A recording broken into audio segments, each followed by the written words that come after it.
ഞാൻ ചെകുത്താനും കടലിനും മധ്യയാണ്.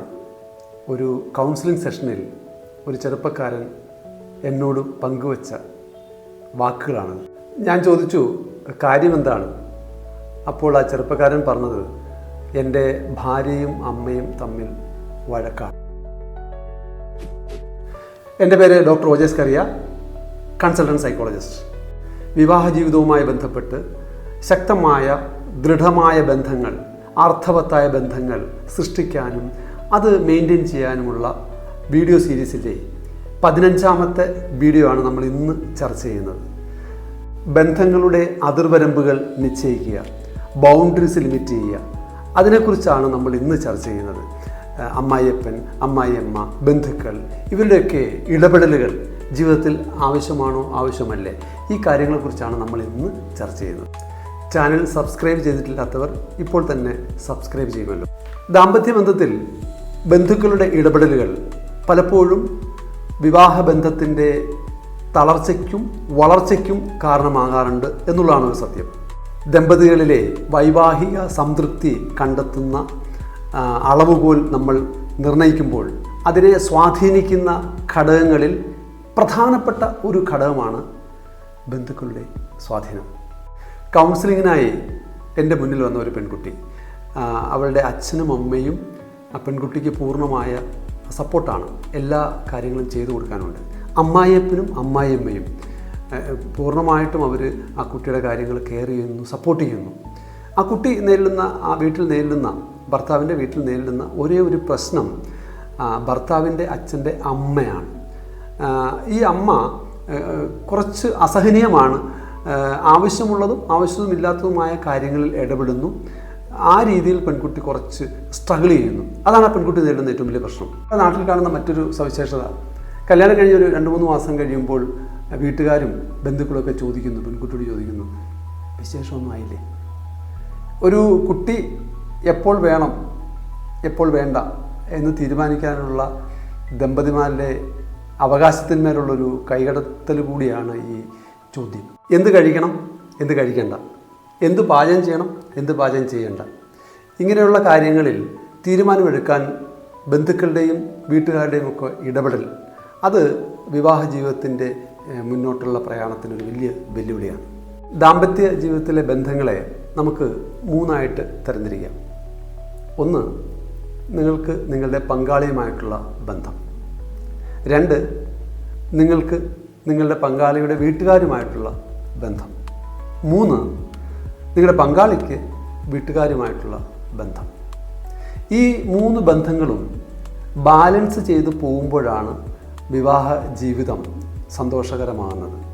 ഈ ബാലൻസ് എവിടെയെങ്കിലും തെറ്റുവാണെങ്കിൽ അത് തീർച്ചയായിട്ടും ആ ബന്ധത്തെ സ്വാധീനിക്കും. ഭാരതത്തിൻ്റെ കുടുംബാന്തരീക്ഷത്തിൽ, പ്രത്യേകിച്ച് കേരളത്തിൻ്റെ കുടുംബാന്തരീക്ഷത്തിൽ, മാതാപിതാക്കൾ മക്കൾക്ക് വേണ്ടി ധാരാളം ത്യാഗങ്ങൾ സഹിക്കുന്നവരാണ്. അവർക്ക് വേണ്ടി ഒത്തിരി കരുതലുള്ളവരാണ്. അതുകൊണ്ട് തന്നെ പ്രായമാകുമ്പോൾ മക്കൾ തങ്ങൾക്ക് താങ്ങും തണലുമായി കൂടെ ഉണ്ടാവും എന്നവർ പ്രതീക്ഷിക്കുന്നു. നമ്മുടെ സമൂഹത്തിൽ കുടുംബ അന്തരീക്ഷത്തിന് വളരെയധികം പ്രാധാന്യം കൽപ്പിക്കുന്ന ഒരു രീതിയാണുള്ളത്. കളക്റ്റീവ്നെസ്, ടുഗദർനെസ്, ആ ഒരു ആറ്റിറ്റ്യൂഡാണ്, ആ ഒരു സമീപനമാണ് നമ്മൾക്കുള്ളത്. എന്നാൽ പാശ്ചാത്യ രാജ്യങ്ങളിൽ ഇൻഡിവിജ്വലിസ്റ്റിക്, വ്യക്തിഗതം, അവയ്ക്കാണ് അവർ കൂടുതൽ പ്രാധാന്യം കൊടുക്കുന്നത്. വിവാഹം കഴിഞ്ഞാൽ വ്യക്തിബന്ധങ്ങളുടെ പ്രാധാന്യം, അവയ്ക്ക് കൊടുക്കുന്ന ഒരു പ്രയോറിറ്റിക്ക് തീർച്ചയായിട്ടും വ്യതിയാനം അനിവാര്യമാണ്. എൻ്റെ മുന്നിൽ വരുന്ന ദമ്പതിമാരുടെ പ്രശ്നങ്ങളിൽ ചിലത് ഈ വിവാഹശേഷം പ്രാധാന്യം കൊടുക്കേണ്ട, ബന്ധങ്ങളിൽ പ്രാധാന്യം കൊടുക്കേണ്ട, പ്രയോറിറ്റൈസ് ചെയ്യേണ്ട കാര്യങ്ങളിൽ വീഴ്ച വരുത്തുമ്പോൾ സംഭവിക്കുന്ന ചില കാര്യങ്ങളാണ്. അതായത് വിവാഹശേഷം ഏറ്റവും പ്രാധാന്യം കൊടുക്കേണ്ടത് പങ്കാളിയോടായിരിക്കണം. Respecting parents doesn't mean controlling your relationship. ആരോഗ്യകരമായ ദാമ്പത്യ ജീവിതത്തിൽ മാതാപിതാക്കളുടെ നിയന്ത്രണം, അമിതമായ നിയന്ത്രണം ഒഴിവാക്കി പരിധി നിശ്ചയിക്കുന്നതാണ് അഭികാമ്യം.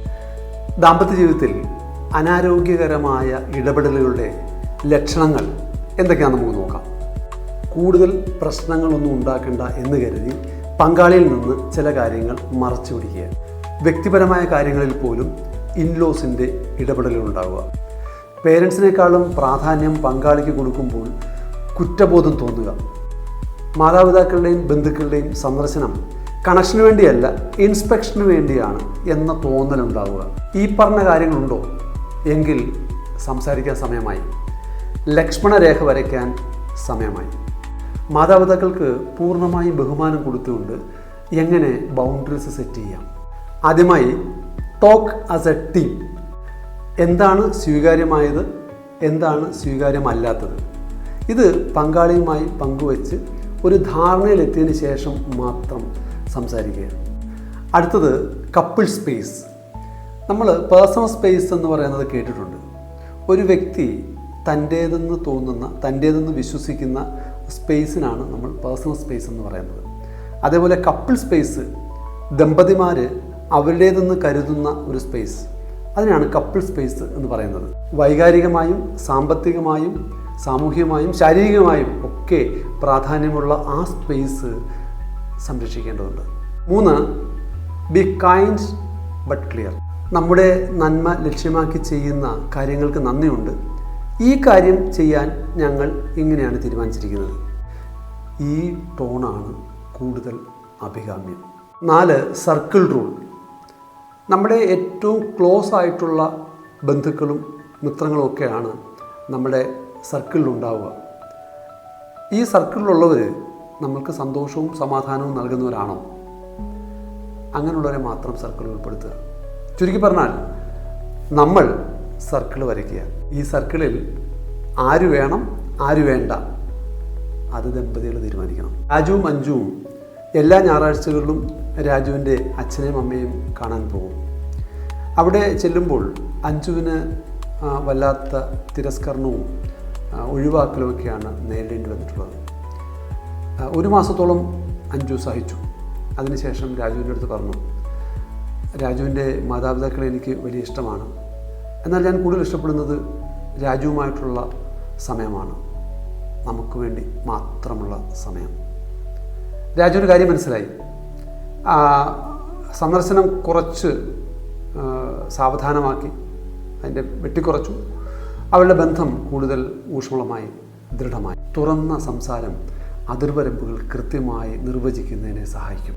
മാതാപിതാക്കൾ, ഇൻലോസ്, ബന്ധുക്കൾ ഇവരെല്ലാവരും പ്രധാനപ്പെട്ടവർ തന്നെയാണ്. ഇവരെല്ലാവരും വേണ്ടപ്പെട്ടവർ തന്നെയാണ്. എന്നാൽ വിവാഹത്തിന് ശേഷം പങ്കാളി അതുക്കും മേലെയാണ്. പങ്കാളിയെ മാറ്റി നിർത്താതെ തന്നെ മാതാപിതാക്കളെയും ഇൻലോസിനെയും ബന്ധുക്കളെയും എല്ലാവരെയും നമുക്ക് കൂടെ നിർത്താം, ബഹുമാനിക്കാം, അവർക്ക് വേണ്ട ആദരവ് കൊടുക്കാം. വീഡിയോ ഇഷ്ടപ്പെട്ടെങ്കിൽ ലൈക്ക് ചെയ്യാനും കമൻറ്റ് ചെയ്യാനും ഷെയർ ചെയ്യാനും മറക്കരുത്. അടുത്ത വീഡിയോയിൽ കാണുന്നതുവരെ ബൈ ബൈ.